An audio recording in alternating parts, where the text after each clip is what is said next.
So in this example, I will show how to overlay multiple curves or bars in a plot. So this is ideal for analyzing molecular dynamics simulations. We have different RMSD values, for example, or RMSF.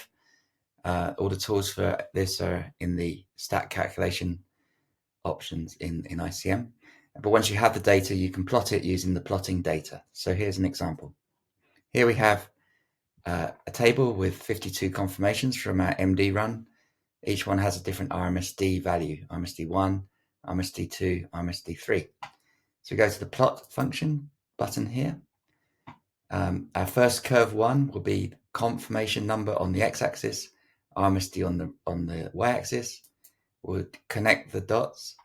We'll give it a unique color and go OK. So we have that. Then we go back to the plot button.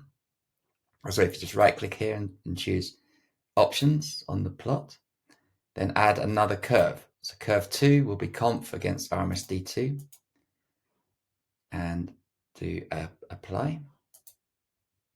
We just need to color that a different color.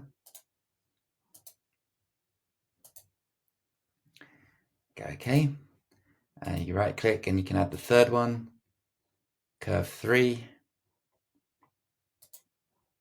So just go a plus here to add another curve. Curve 3 will be RMSD3 and go apply. We just need to change the color again to a different color. Go OK and apply. Then you have your connected curves.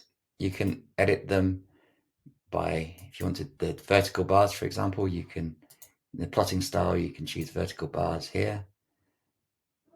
And then you can change it for each of the different curves that you have.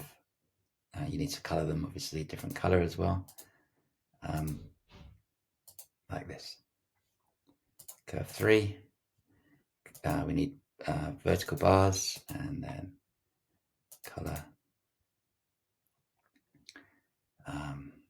red, for example. So not horizontal bars, vertical bars. There you go.